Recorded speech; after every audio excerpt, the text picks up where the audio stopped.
Herculeah turned the corner. She had lived on this street all her life, but now the street was beginning to go commercial.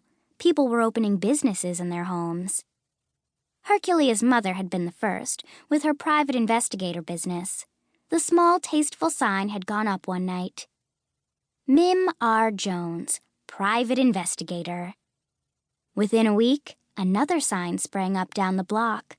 It was not as tasteful. Madame Rosa, palmist, walk-ins welcome. After that, the signs sprang up nightly, like mushrooms.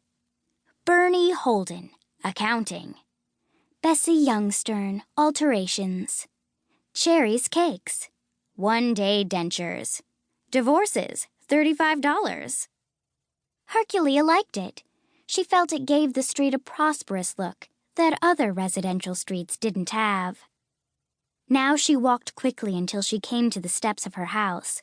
She stopped abruptly beside her mother's sign. Sitting on the steps, blocking her way, was Meat, a boy who lived across the street.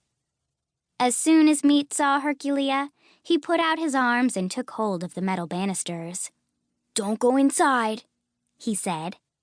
"Well, I guess I can chat for a minute," Herculeah said. She sat on the bottom step and turned toward him. "Guess what, Meat? You know that shop Hidden Treasures? Well, I went in there to try out some binoculars, which I need for helping Mom, and I was just checking them out when I saw my father over at Dead Oaks." "What was he doing there?" "He wouldn't tell me. Nothing major. That's what he always says." "I hate that house," Meat said. "It gives me the creeps." "Me too." "My mom saw the old man that lived there one time." "Really?" "My mom was selling Girl Scout cookies and she went up and knocked. She was a little girl then. She might even have been a brownie. And he came to the door, and he had a walking cane, and he lifted it like he was going to hit her. My mom said his face was terrible, all shriveled and twisted with rage. She had nightmares about it for a long time." "If it had been me, I would have hit him over the head with a box of shortbreads." "That wouldn't have been very Girl Scout-like." "I know. But anyway, Meat, is my mom home? I want to go back and get the binocs and these glasses that make me think.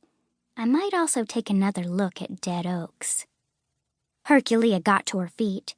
She looked at Meat, but he didn't move. He shook his head. "Don't go inside." Herculeah gave him a puzzled look, sensing that he knew something she didn't. "What's wrong? Nothing major?" She grinned. Meat did not smile back. "I really don't think you ought to go inside." "Oh, Meat, get out of the way." "No." His thick fingers tightened around the banisters. Herculeah put her hands on her hips. "Meat," she said. "I didn't get the name Herculeah because I'm dainty and shy." "You don't have to remind me of that." "I got the name because I'm big and strong and I live up to my name. Now move."